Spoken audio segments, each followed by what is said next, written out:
Migos rapper Takeoff fatally shot in Houston. Investigation and reaction coming up. Texas Powerball jackpot at $1.2 billion. Here's how you could win big. And how North Texas students can plan for UNT homecoming.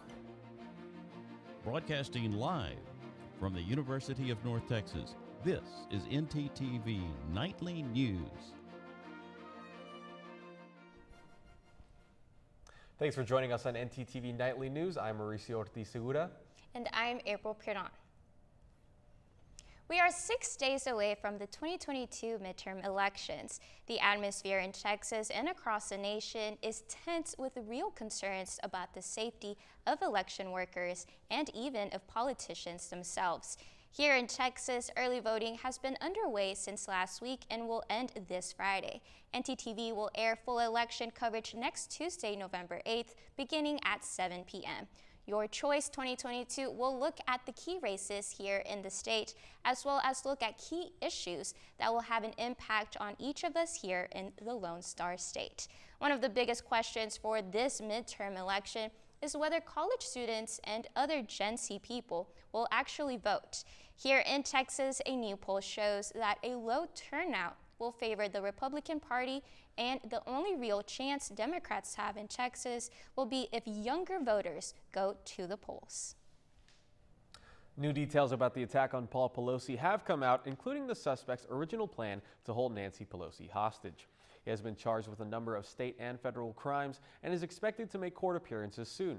CNN's Josh Campbell has more. I am here today to formally announce charges against Mr. David DePape in connection with the violent attack on Mr. Pelosi. The San Francisco District Attorney charging the man accused of attacking Paul Pelosi, the husband of House Speaker Nancy Pelosi. The charges that we are filing today include attempted murder, residential burglary, assault with a deadly weapon, elder abuse, false imprisonment of an elder, as well as threats to a public official and their family. Those are state charges. The Justice Department earlier charged DePape with 2 federal crimes: attempted kidnapping of a U.S. official, Nancy Pelosi, and assaulting a U.S. official's immediate family member.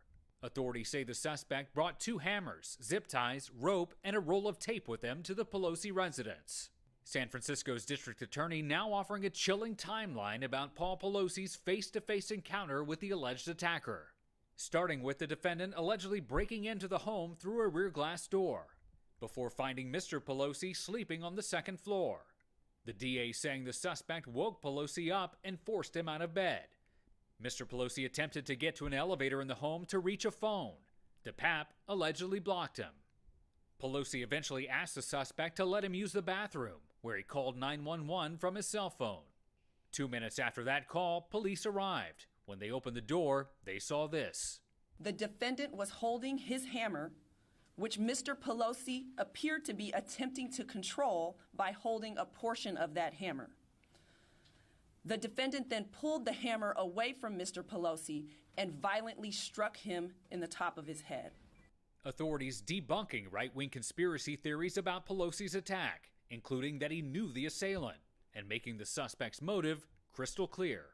There is absolutely no evidence that Mr. Pelosi knew this man. As a matter of fact, the evidence indicates the exact opposite. It appears as though this was based on his statements and comments that were made in that house during his encounter with Mr. Pelosi, that this was politically motivated.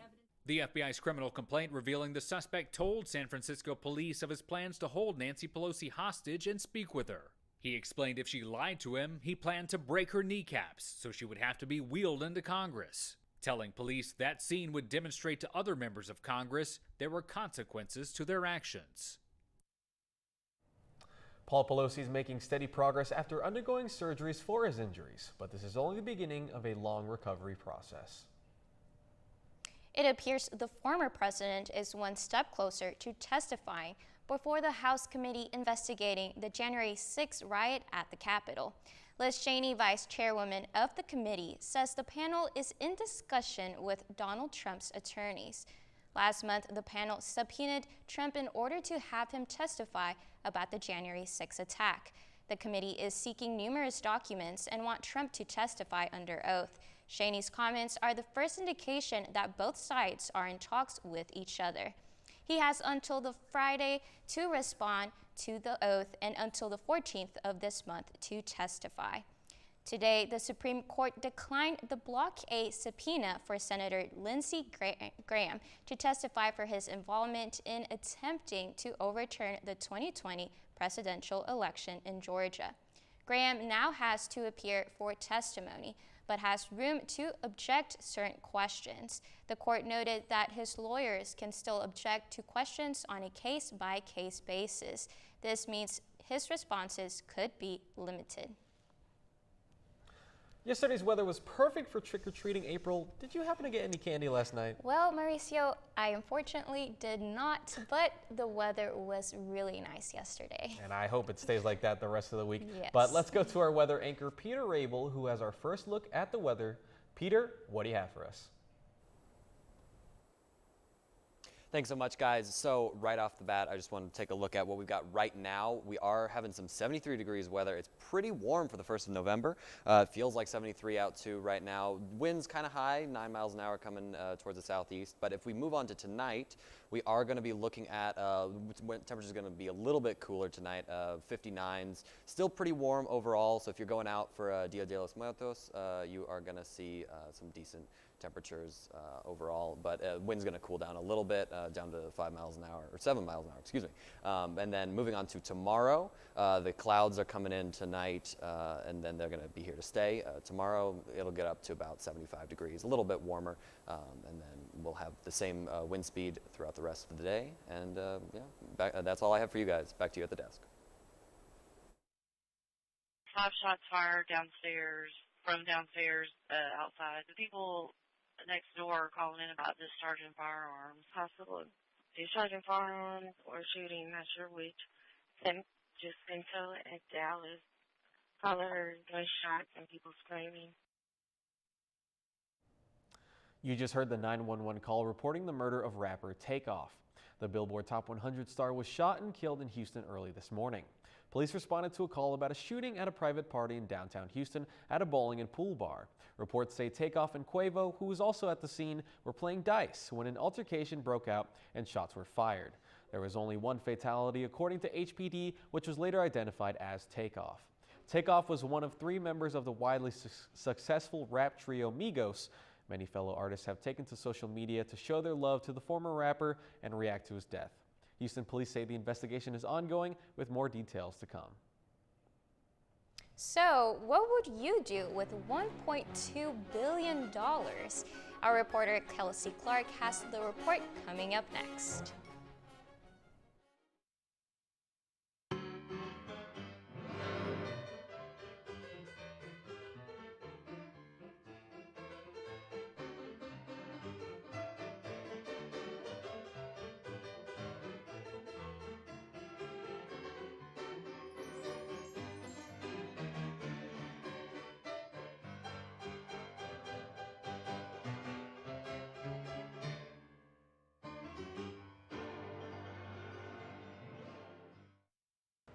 Can I see your voter registration, please? All right, you're good. No registration, no entry. All right. Let me see your voter registration card, please. I'm not registered to vote. No registration, no entry. Dude, my friends are already in there. No registration, no entry. What the? Join the club. Register to vote today.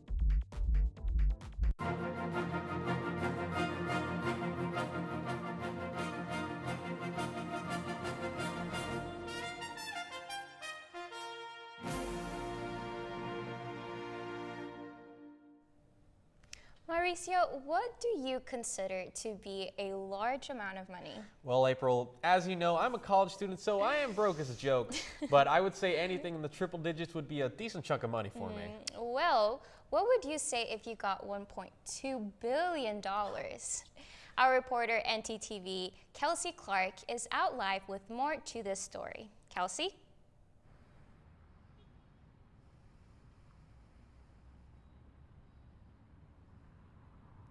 Thanks, guys. I'm here at Quick Trip where lots of people are trying to get trying to win the Powerball jackpot of over $1.2 billion.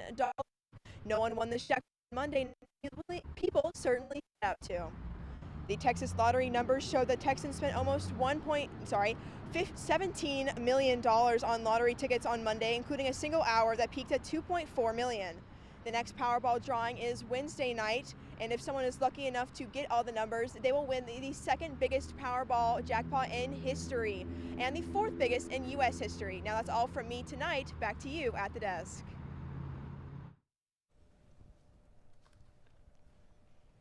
Thanks, Kelsey. While it may be smaller, our town Texas Lotto draws tomorrow night for $10.5 million. But as always, everything's bigger in Texas, specifically the benefits generated by lottery funds. The Texas Lottery is regarded as one of the most successful lottos in the country, and the money from the tickets sold is directly impacting our communities. Since 1992, the Texas Lottery has generated more than $35 billion for state programs such as education, veterans, services, and other important programs. So when you buy your next lotto ticket or scratcher, know it'll be contributing to a good cause.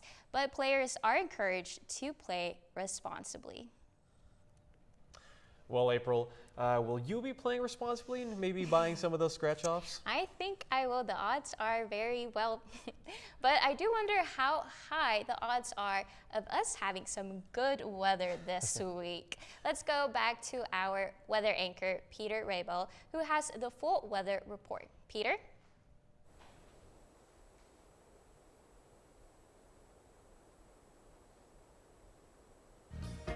Thanks, guys. I'm just going to come right out and say it. The odds of some rainy weather is a lot higher than winning that lottery. But anyway, let's take a look at our weather so far. Of course, over in the east, it's a little bit cooler. We got 71, 70, low 70s, still low 70s as we come further and further west here. We got 72 in Sherman, 73 in McKinney. Denton's the same. But of course, as we head further west, we are looking at 74 in Decatur, 75 in Fort Worth, just a little bit warmer. 72 down in Stevensville, like to keep it just a little cooler down there, and then 75 in Graham. But if we zoom out to our larger region here, we will see that the temperatures are getting a little bit colder as you reach the different ranges of Texas. I know it's 71 in El Paso, 73 in Abilene. We got 69 up in Amarillo, very nice weather up there. 72 in Oklahoma. As always, both the east and the northwest are your cooler temperatures. And then if we look to our 7-day forecast, we're going to look at it's going to be pretty warm all week, like we were looking at tomorrow. 75 clouds coming in. We will see rain, of course, on Tuesday. So we're not quite out of that rain season yet, but that might be our last big storm for a little while. But nonetheless, looking pretty warm all week. 70s, high 70s. Friday, that's supposed to be Sunday there, is going to look like 66. That's the low temperature of the rest of the week. And then everything will be warming up a little bit more after that, and then the clouds are coming back in by the end of the week. But yeah, no, that's all I have for you guys with the weather. I'm going to toss it back to you guys up at the desk. Thank you.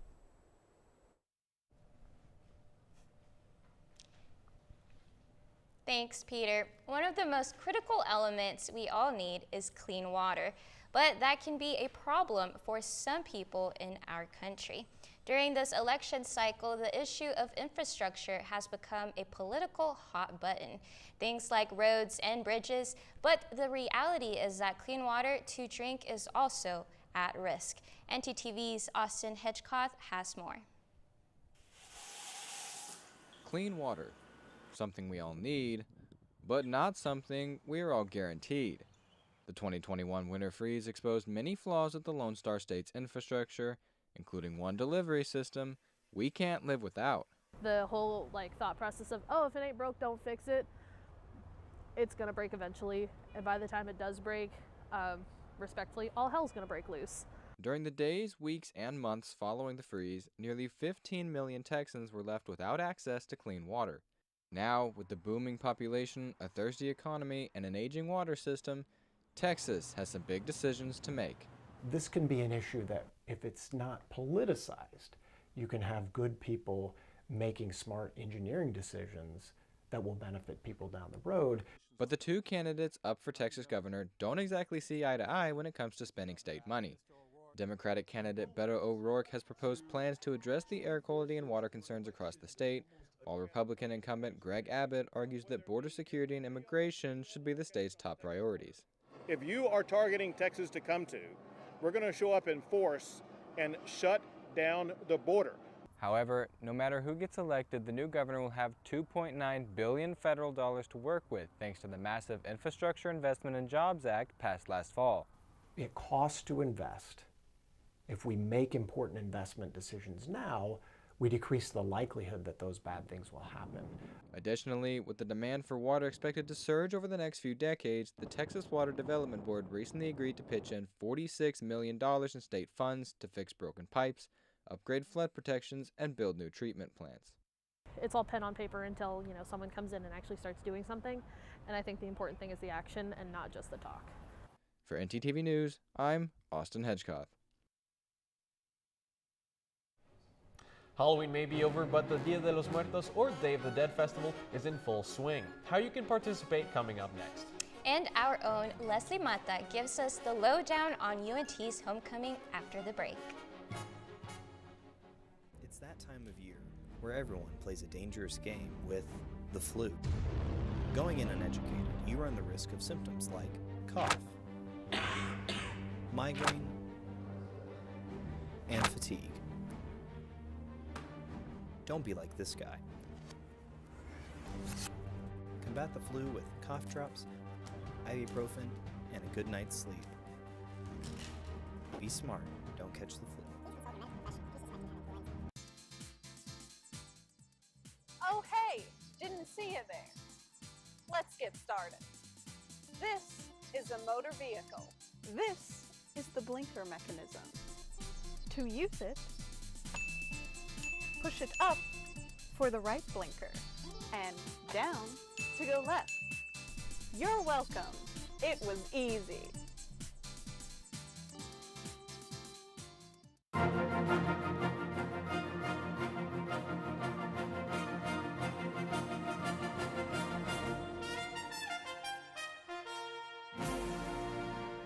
Mauricio, guess what today is? Well, I think it's November 1st. Well, yes, but it's also El Día de los Muertos, which is also known as the Day of the Dead. And our For the Culture anchor, Valeria Herrera, is going to explain the meaning of the Mexican celebration. Valeria, what do you have for us? Thanks, guys. Two of my favorite holidays back to back, and today it is Day of the Dead. It is one of the biggest two-day celebrations that takes place throughout most of Latin America and Spain. This meaningful and colorful holiday is quite literally the celebration of the life of the dead. It is believed that loved ones from the spirit world cross over into the natural world. Here, relatives of those who passed build altars filled with things that represents their loved ones. For instance, they place their favorite foods and favorite drinks like pan dulce, chocolate abuelita, and even sometimes tequila. The altars are also filled with candles and marigold flowers that are meant to welcome the spirits to come home. You can also find figurines of Catrinas or sugar skulls having a spot at the altar as well. This icon was created during the early 19th century by the cartoonist Jose Guadalupe Posada. Posada was known for mocking politicians through his artwork, and in one of his famous pieces, La Calavera Catrina, or the Elegant Skull, was a female skeleton that was dressed in high fashion and European style with a full face of makeup. She was used to point out how Mexicans were rapidly adapting to European customs. Today, the celebrations for the holidays continue to grow over time and seem to be more appreciated by those outside of the culture, through parades in California and New York to local art festivals here in our own backyard. To mi gente, feliz Dia de los Muertos. Abril y Mauricio, back to you at the desk. Gracias, Valeria. Well, there's another wonderful way to think about others. UNT partners with Cook Children's Hospital at this time every year to build a bear. A bear that has a real purpose and heart. ntTV's Grayson Love takes us to the Build-A-Bear workshop. So today we are stuffing bears for Cook's Children. We're hopefully to stuff around 250 bears to give to Cook's Children. Something that I was really pushing for was doing something with Cook's Children because I was a Cook's Children patient for like a long time. I was very sick. And they were very helpful, and so Cook's Children really spoke to me. So I met with our kind of liaison with Cook's Children and UNT, and I'm asked, what is the best thing that we can give you? And they said there's 3 things. We would love blankets, coloring books or like busy books, and teddy bears. The children who actually have the teddy bears hang on to those from start to finish of being at the times of Cook's Children. And knowing when I was little, when I got a teddy bear or stuff like that, especially to take something to the hospital when I was sick, was hugely probably one of the best things that I could have ever had going there. It felt good to give back to an organization that gave me so much and helps my community in my home community as well. For ntTV News, I'm Grayson Love. April, did you know this week is homecoming at UNC? I did, but I'm not really sure what activities are happening. Well, let's go with our reporter Leslie Mata, who's going to tell us about all the fun activities UNT students can participate in. Leslie, what do you have for us? That is correct, guys. This week is homecoming week at UNT. There are so many fun events in which you can participate in. Today at 8, there's going to be a scrappy game show here at the Lyceum in which 2 teams will be competing in a Family Feud style showdown. Tomorrow at 11 a.m., there's going to be free candy at Discovery Park. On Thursday at 11 a.m., there will be a picnic at Frisco Hall Park. And on Friday, our usual bonfire tradition will take place at the Apogee Stadium at 8 p.m. To participate in most of these activities, make sure to keep your student ID on you. Also, on Saturday, that's right, Leslie. The UNT football homecoming game has a lot in stakes for the UNT football team. I will talk about that after the break.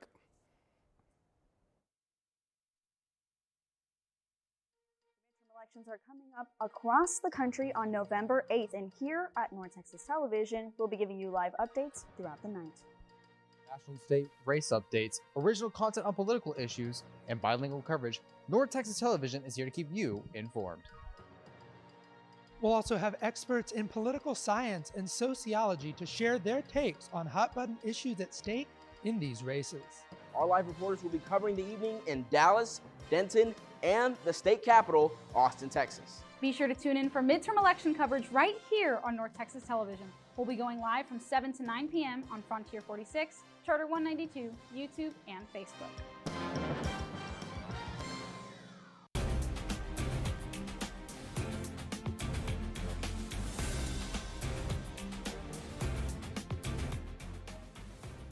The Brooklyn Nets have parted ways with Steve Nash after starting the NBA season 2-5. Steve Nash was named head coach in 2020 to replace Kenny Atkinson a year after Kevin Durant and Kyrie Irving joined the team. Assistant coach Jack Wall will be acting head coach for tonight's game against the Bulls. The Boston Celtics head coach Ime Udoka has emerged as a likely head coach for the Brooklyn Nets, and it could be finalized as the next 24 to 48 hours. Good news for football fans in the state of Texas. The XFL is finally back in Arlington, Texas. The XFL announced the 8 teams that will participate in the inaugural next season next year. And one of those new teams are the Arlington Renegades, and they will play at Choctaw Stadium in Arlington with season tickets starting at $20. The XFL selected Choctaw Stadium as a new football operations hub. The hub will consist of centralized performance facility and multiple practice venues for preseason and in-week training for the league's 8 teams. The XFL season starts in February 18, 2023. The North Texas women's 5th-year senior Olivia Klein was voted the 2022 Conference USA Player of the Year. The Mean Green captain finished the regular season as a league leader in goals scored with 9, and she was also one of the 8 UNT soccer players to earn all conference awards. Olivia Klein is the 4th Mean Green soccer player in program history to be named a league's Player of the Year. Her 9 goals so far this year are a single-season career best. The UNT homecoming football game is this week at Apogee Stadium. UNT will face off against FIU. UNT will look to continue to build momentum after dominating Western Kentucky last week. This is an important homecoming game for UNT football team as they need one more win to secure the bowl bid and also to keep their hopes alive to clinch a spot in the Conference USA Championship game. FIU is heating up after winning the past 2 games, and they are looking to end their season on a strong note. The homecoming game is this Saturday at Apogee Stadium at 3 o'clock. That is all I have in sports. Back to you at the desk. Thank you, Armando. One kid's creative costume sparked the interest of the National Hockey League, and Halloween may be over, but the scares don't stop there. Jeremy Roth has more on these stories. The National Hockey League dubbed it the Costume of the Year, and frankly, we couldn't agree more. Easton Edding ruled the rink and the neighborhood with his very own Zamboni Halloween costume to go over his wheelchair. Easton was born with an extremely rare genetic condition that affects his legs and causes speech delays and a heart defect. Mom documented his dad making an ice resurfacer replica featuring his favorite team, the Edmonton Oilers, that's just as cool as ice. Even outer space seemed to be joining in the Halloween spirit this week. Take a look at this awesome image that the NASA observatory took of the sun. Those dark splotches are actually cooler areas on the surface. NASA says it looks like a smiling sun. Oh, isn't that nice? And Twitter users had a field day with what they thought. Some compared it to a jack-o'-lantern, while others said it looked more like the Stay Puft Marshmallow Man from Ghostbusters. All I can see is the incredible stars on that sun. Not to be overshadowed by the sun, you see what I did there? But check out this asteroid that scientists are calling a planet killer. Wait, what? How is this not the lead story? This is one of 3 near-Earth asteroids lurking within the sun's glare. Astronomers were able to capture an image of the giant space rocks using a dark energy camera in Chile during a brief moment of twilight. Luckily, the asteroid doesn't pose a threat to Earth, at least not for several more centuries, and by then we'll all be robots anyway. For Take a Look at This, I'm Jeremy Roth. The kid's costume was so adorable, Mauricio. What did you think about that? Oh yeah, I think that father's definitely up for Father of the Year with that Zamboni costume and the little smiley face in the sun. Oh, it makes me happy. Made you smile. Well, thanks so much for watching ntTV Nightly News. Join us again tomorrow night at 6 here on North Texas Television.